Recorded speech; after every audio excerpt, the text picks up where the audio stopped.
안녕하세요. 리더의 소재 35번째 시간. 35라는 숫자가 반짝거리죠. 리더의 소재 전반전 마지막 책은 처음 리더가 된 당신에게. 리더님들이 리더십에 대한 유명한 이론서를 읽고 책을 덮는 순간 드는 생각이 뭔가요? 그래서 뭐 어쩌라고. 그런데 이 책은 달라요. 실용서예요. 이제 막 리더가 된 분, 돌파구가 필요한 리더들이 알아야 하는 실용적인 방법들을 제시해요. 실무에 바로 써먹을 수 있는 꿀팁으로 가득 차 있어요. 자리가 사람을 만든다. 맞는 말이에요? 그럴 수도 있고 아닐 수도 있어요. 조직에서 일을 잘하는 실무자는 능력을 인정받아서 리더로 승진하죠. 문제는 그 사람이 실무자로는 탁월했을지 몰라도 리더로서는 초짜라는 것. 팀원으로서의 실무 능력과 리더로서의 능력은 별개니까.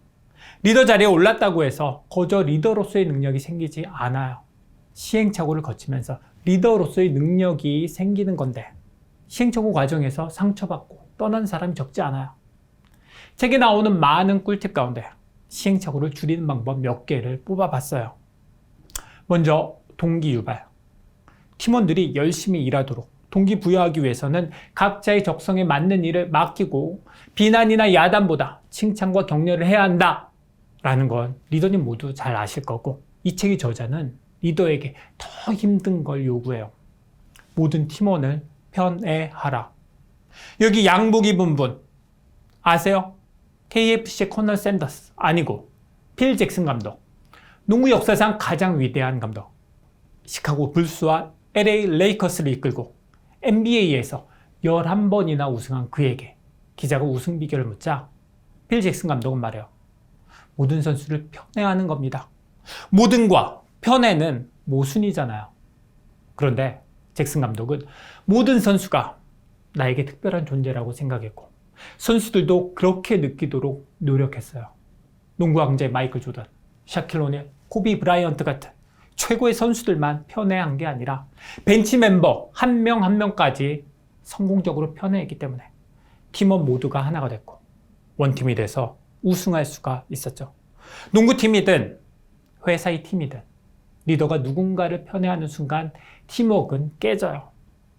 피를 나눈 형제 간에도 부모로부터 더 많은 사랑을 얻기 위해 경쟁하고 갈등하는데 이익 집단인 조직의 팀원 간에 리더의 사랑을 더 받기 위해 경쟁하고 갈등하는 건 당연하죠.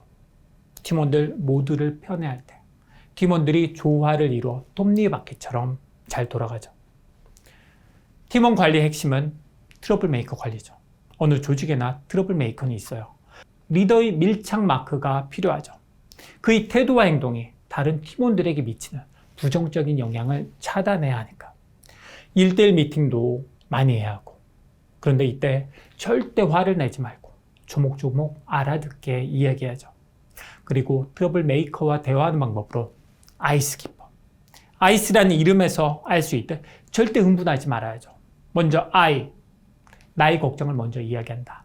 You statement는 당신은 이게 문제야 라고 대화를 시작하면 상대는 공격받았다고 느껴요. 그래서 즉각 반격하거나 나중에 보복하죠. 내가 요즘 고민이 있어요. 우리 팀 분위기와 관련해서 김대리와 상의하고 싶어요. 와 같이 상대의 잘못된 행동이 아니라 나의 고민으로 대화를 시작하면 상대를 자극할 가능성이 줄어들죠. 두 번째, C. 바람직한 행동과 대비해서 문제 행동과 그것의 영향력을 이야기해요.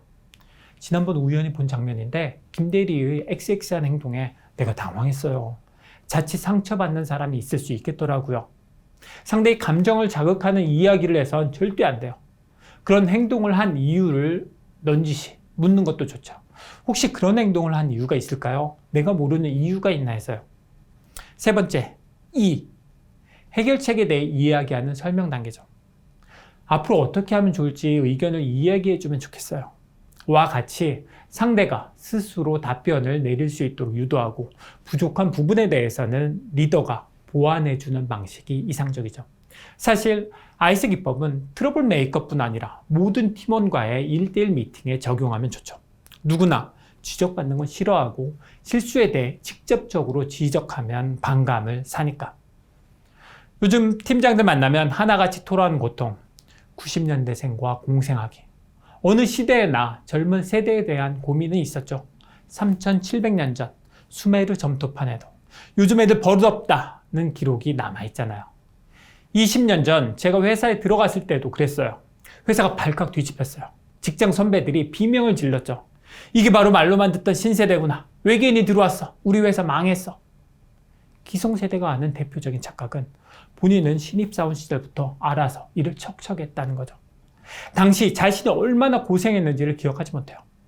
개구리는 올챙이적 생각을 못하는 게 정상이에요.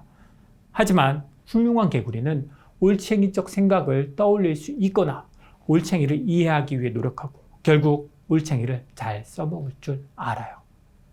어차피 젊은 세대와도 일해야 하니까 그들과 일하는 법을 하루라도 빨리 익히는 리더가 성공하죠. 90년대생과 일하는 방법. 첫 번째, 업무 지시는 보다 명확히 설명. 두 번째, 자기 생각을 표현할 수 있도록 돕기. 세 번째, 칭찬 등 긍정적 피드백 주기. 네 번째, 업무를 잘게 쪼개서 주기. 다섯 번째, 휴일 근무와 야근시키지 말기. 여섯 번째, 가까이에서 살피기. 그런데 90년대생뿐 아니라 모든 팀원에게 이렇게 하셔야죠. 리더십. 다섯 번째 시간 정리하겠습니다. 첫 번째, 모든 팀원을 편애하세요. 모든 팀원이 느끼기에 우리 리더님이 나만을 편애한다고 느끼도록. 두 번째, 상대하기 힘든 팀원뿐 아니라 모든 팀원과의 1대1 미팅 때 아이스 기법을 사용해보세요. 리더의 서재 70권.